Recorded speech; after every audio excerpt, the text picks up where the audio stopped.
Mahabharata, Adi Parva, Āsṭhika Parva, Section 47.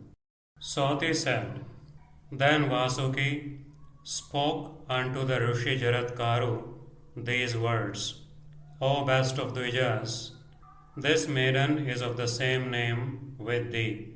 She is my sister, and has ascetic merit. I will maintain thy wife. Accept her. O thou of ascetic wealth, I shall protect her with all my ability. And, O foremost of the great Munis, she has been reared by me for thee. And the Rishi replied, This is agreed between us, that I shall not maintain her, and she shall not do aught that I do not like. If she do, I leave her. Sati continued, When the snake had promised, saying, I shall maintain my sister, Jaraṭkāru then went to the snake's house. Then that first of mantra-knowing Dvijas, observing rigid vows, that virtuous and veteran ascetic, took her hand, presented to him according to Shastric rites, and, taking his bride with him, adored by the great Rishi, he entered the delightful chamber set apart for him by the Raja of the snakes. And in that chamber was a bedstead covered with very valuable coverlets. And Jaraṭkāru lived there with his wife, and the excellent Rishi made an agreement with his wife, saying, Nothing must ever be done or said by thee that is against my liking, and in this case of thy doing any such thing, I will leave thee and no longer continue to stay in thy house. Bear in mind these words that have been spoken by me.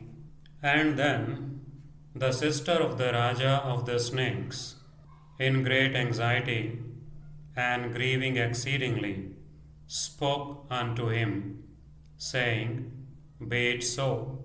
And, moved by the desire of doing good to her relatives, that damsel of unsullied reputation began to attend upon her husband with the wakefulness of a dog, the timidity of a deer, and knowledge of science possessed by the crow.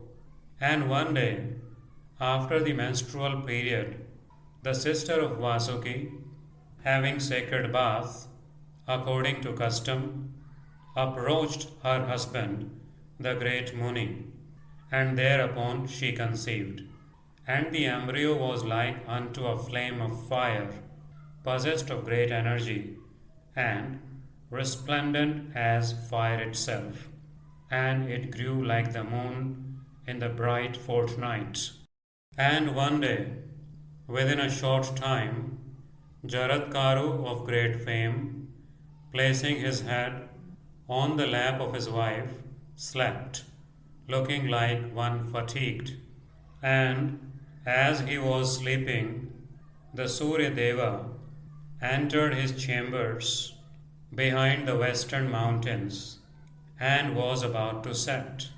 And O Dvija, as the day was fading, she, the excellent sister of Vasuki, became thoughtful, fearing the loss of her husband's virtue, and she thought, What should I now do? Shall I wake my husband or not? He is exacting and punctilious in his ritualistic duties.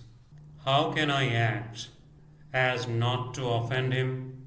The alternatives are his anger and the loss of virtue of a virtuous man.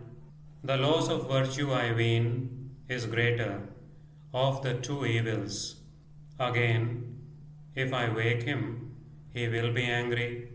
But if twilight passes away without his prayers being said, he shall certainly sustain loss of virtue.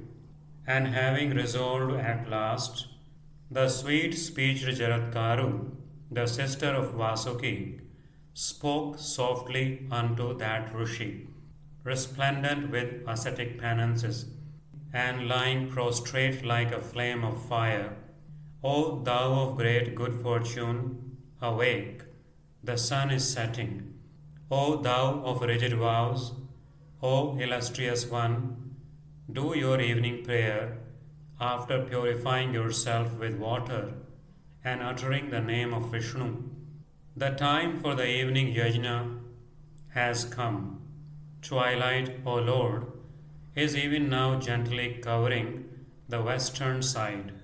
The illustrious Jaraṭkāru, of great ascetic merit, thus addressed, spoke unto his wife these words, his upper lip quivering in anger. O amiable one of Nāga-kula, thou hast insulted me. I shall no longer abide with thee, but shall go where I came from.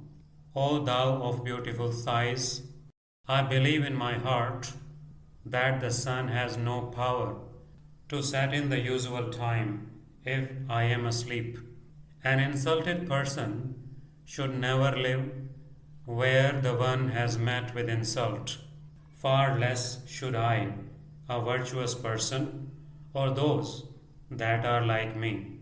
Jaraṭkāru, the sister of Vasuki, thus addressed by her husband, began to quake with terror, and she spoke unto him, saying, O Dvija, I have not waked thee from desire of insult, but I have done it so that thy virtue may not sustain any loss.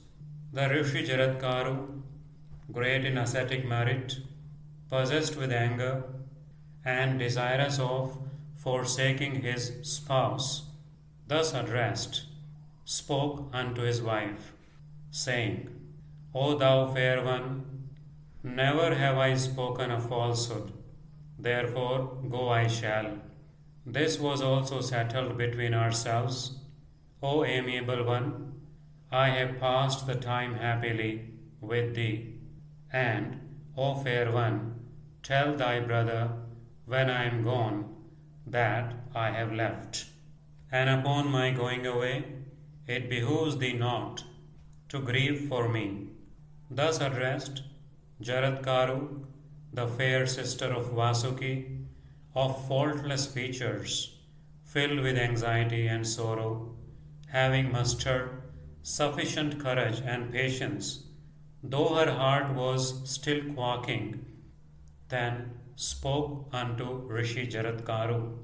Her words were obstructed with tears, and her face was pale with fear, and the palms of her hands were joined together, and her eyes were bathed in tears.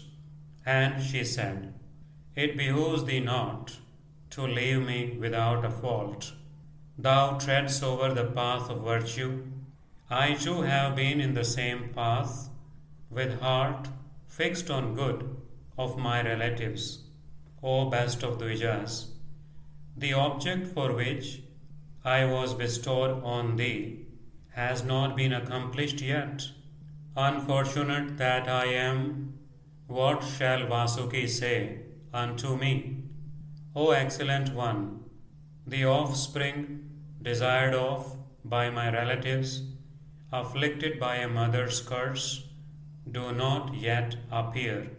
The welfare of my relatives depends on the acquisition of offspring from thee, and in order that my connection with thee may not be fruitless, O illustrious Dvija, moved by the desire of doing good to my Kula, do I entreat thee. O excellent one, high-souled thou art, so why shalt thou leave me, who am faultless? This is what is not just clear to me.